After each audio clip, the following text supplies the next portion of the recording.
সুপ্রিয় দর্শক, আসসালামু আলাইকুম। সবাইকে ঈদুল আজহার শুভেচ্ছা। ঈদ মোবারক। আমার খামারের প্রত্যেকটি গাভীকে গোসল করিয়ে দিচ্ছি। এখন হঠাৎ করে দেখি বাইরে মানুষ এসে দাঁড়িয়েছে, ষাটটিকে নিয়ে যাবে। আমার যে ষাটটি বিক্রি হয়েছে, আমার এগুলোকে গোসল করিয়ে শেষ করে তারপরে এই ষাটটি যেটি বিক্রি হয়েছে সেই ষাটটিকে এখন গোসল করিয়ে দিব, যেহেতু আজকে ঈদুল আজহার নামাজের পরেই কোরবানি দেওয়া হবে। যারা নিয়েছে তারা বাইরে দাঁড়িয়ে আছে, তাই আমি অতি তাড়াতাড়ি এই ষাটটাকে গোসল করিয়ে দিচ্ছি, কারণ খাওয়ানোর টাইম নেই। বলছিলাম কিছু পানি ঘাস খেয়ে যা, তারা বলছে না দরকার নেই, নিয়ে চলে যাবে। সেজন্য আমি এসে দড়িগুলো ছেড়ে দিলাম, বাহিরে বের করব।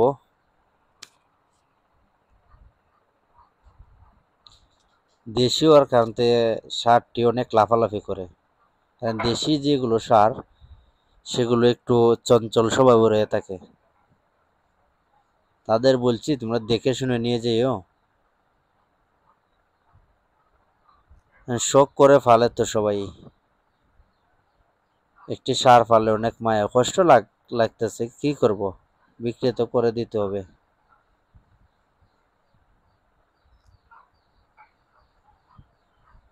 তারা এখন নিয়ে চলে যাবে। টাকা আমার আগে দিয়ে গেছিল টাকা।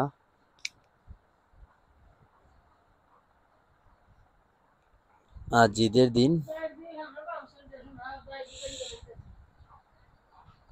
আমাদের উঠানে আরেকটি সার কোরবানি হবে। আমাদের উঠানে এই সারটিও গোসল করানো হচ্ছে। ফুল সাপ বাড়ির সামনে এই সারগুলো বেঁধে রাখা হয়েছে, এগুলো সব কয়েকটি সার কোরবানি দেওয়া হবে। আমি নামাজে যাওয়ার সময় তুলছিলাম, নামাজ শেষ করে এসে প্রথম একটি সার জবাই হবে, তারপরে আরেকটি সার জবাই হবে একটি একটি করে।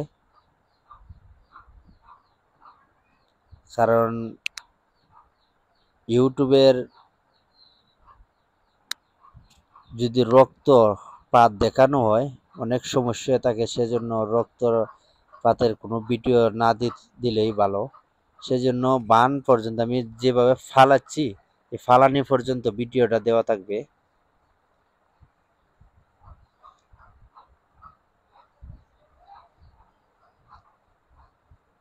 অনেক কষ্ট হয়েছে ফালাইতে এই সারটিকে।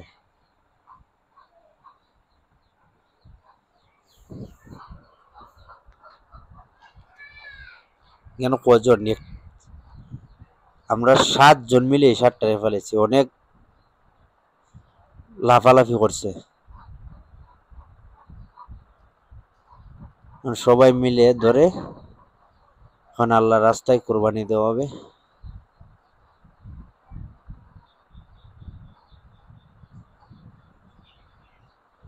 যারা আমার চ্যানেলটা দেখছেন সবাইকে অসংখ্য ধন্যবাদ। যারা সাবস্ক্রাইব করেছেন সবাইকে আমার অন্তরস্থল থেকে ধন্যবাদ জানাচ্ছি। আর যারা করেন নাই তারা দেখতে থাকেন, দেখতে দেখতে ভালোবাসা হয়ে যাবে। যেহেতু আমি খামার এবং হাটের ভিডিও দিয়ে থাকি, আমি অন্য কোনো ভিডিও দিতে পারিনি, আমি খামার এবং হাটের ভিডিও দিয়ে থাকি। সবাই আমার চ্যানেলটা যদি সাবস্ক্রাইব করে রাখলে আমার ভিডিওগুলো পাবেন। এখন মাংস কাটা হয়েছে, সেই মাংসগুলো কেটে তারপরে মিটারে নেপে ভাগ করে বিতরণ হবে। সবাই আবার জন্য দোয়া করবেন। সবাই ভালো থাকেন, সুস্থ থাকেন।